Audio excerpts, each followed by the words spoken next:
Today we have an awesome video for you.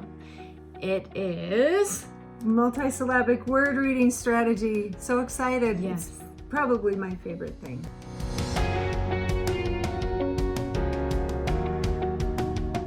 Yeah, we're going to show you how to teach it. I get to be the teacher today, and I'll be the student. We're going to, first I'm going to just give a little background. If you didn't watch the what and why about phonics for, what did we say, mid 2, mid 2, 3, 4, 5, 6, and beyond, watch that. I'll put the link below. And then I just want a quick reminder that we need to make sure that with multisyllabic word reading strategy, we're going to be flexible. So when you see Whitney teaching me, she's not making mistakes. She's being flexible because we want to get within one sound and then teach the kids to adjust the word, the sounds in the word, so they can do this on their own. And I'm going to try to teach as naturally as possible. I told Angie I need to visualize my classroom. So I'm going to try to teach as if I have my second graders in front of me. So I will truly teach how I teach in my classroom. Yeah. She's going to pretend I'm in 4th grade, though. We're going to do fourth grade text. Yes, this is 4th grade. We have a text here that we pulled some words from. And then after we learn to read these words, this is the text that we'll use for our comprehension lesson. So could this be maybe the main selection for the week? Yep. This is an informational text for your main selection out of the student anthology in the program. So okay. You can pull your multisyllabic words out of any text that you're going to give your students to read. And it's important that you do this Tier 1 for your whole class. So and some teachers will think that, oh, I have so many kids that are good readers. Every student will eventually come to a word they can't read, and they need a strategy of what to do when they come to those words. And this is it. Okay. All right. I'm the student. I've pre-written the words. Here, I'll hold it for you. So before I start though, we do have, what I'm doing is we have a friendly pack for you. So we've called it Let's Read Multisyllabic Words. So inside this pack, I'll attach a link below. We have everything Angie just taught you. We have teacher talk right here, and then it gets into some student-friendly and teacher-friendly posters. So your students will need to know what a prefix and suffix is. They'll need to know the language of base word or root word. They will need to know basic prefixes and suffixes. This is one example of a poster we have. This is the more advanced poster. We have a simplified poster. And then here's the steps. This is the language you'll hear me use throughout the lesson. So this is something, even as a second grade teacher, mid-year, I'm using all the time. Yeah. Students, today we need to know how to read these words. We're going to come across them in our text we read today. So I'm going to teach you a multisyllabic word blending strategy. So first, I'm going to show you what I would do if I came to this word and did not know it. I'm going to ask myself first, are there any prefixes or suffixes that I recognize? So I'm going to scan the word. Ooh, I see an ly. So students, if you are in a text, just cover it with your finger, but I'm going to use a sticky note right there. Okay. This might be the base word. I recognize that con as a prefix, but I don't know. I think I recognize this base word. But I'm not for sure. So I'm going to say the vowel sounds.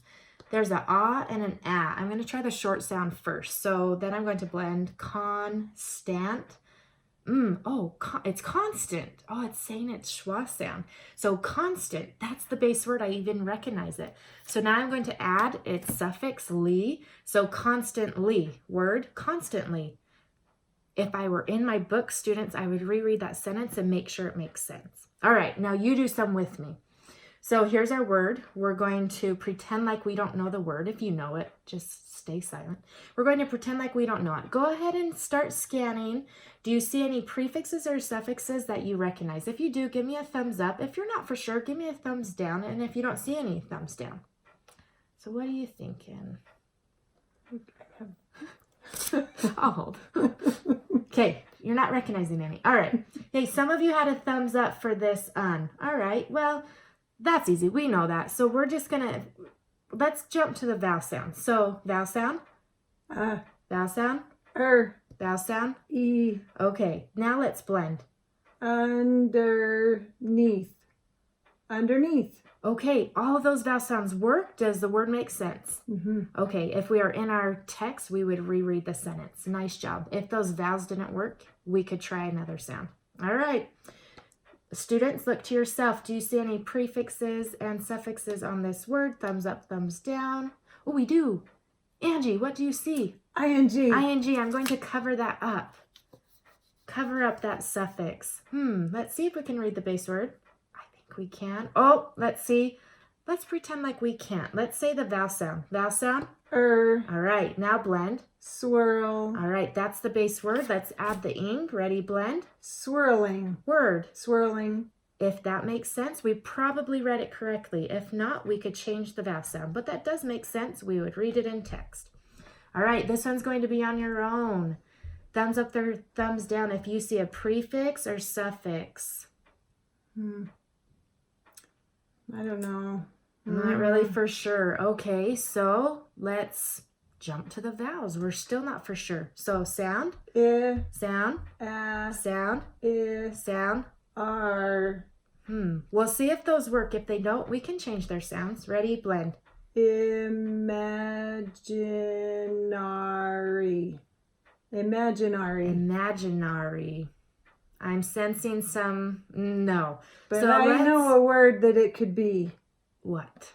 Imaginary. Imaginary. Oh, okay. So let's try that. Ready? Imaginary. Nice. Now that makes sense. Yay. Good job.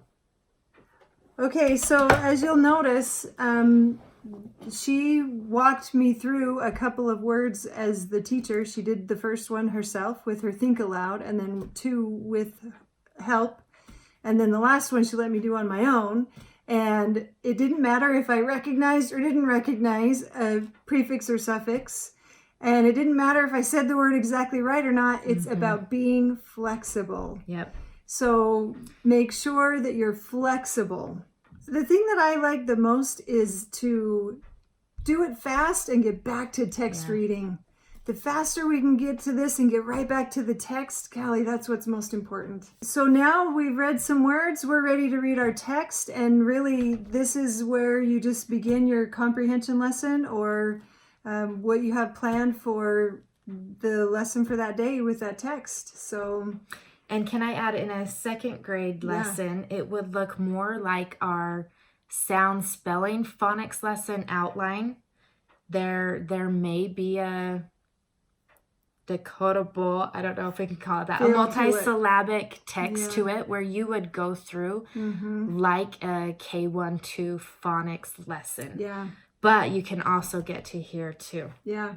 So you would have multisyllabic words mixed in with sound spelling words, and then they would whisper read, and then you would reread. A decodable text that your reading program has provided. Yep. That's exactly right. So, but 3rd, 4th, 5th, are they given no decodable text? No, so you're using this lesson with your tier 1, your text for the week, right? Yep, and you'll notice some of the lessons that we have written and we provided, we have our decodable sound spelling words and multisyllabic words right side by side. And so you can do sound by sound blending and then flip into multisyllabic word reading or blending right within the same lesson. And as a teacher, you know when it's appropriate to go back and forth between the two. And that's a nice thing to have in your arsenal of teaching tools. Yep. So, all right, multisyllabic word reading strategy. As a teacher from mid 2 on up, it's one that you have got to just jump in and try. Don't be scared of it. Nothing to be scared of.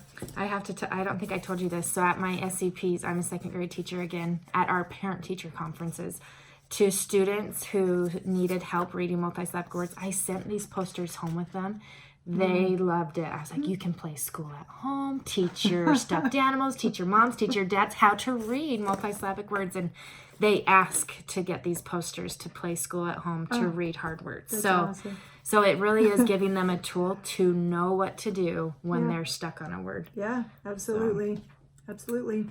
All right. So we're going to have some links to some other resources for you, and make sure to watch the how to plan for the multisyllabic word reading strategy lesson that we're going to provide, and the what and the why lesson or video as well. Yeah, thanks for following us. We really appreciate it. And make sure you subscribed. If you haven't, click that subscribe button. Comment, like this video, share it, tell your friends, help each other out, right? Yep. Okay, Simply Teach. Thank you.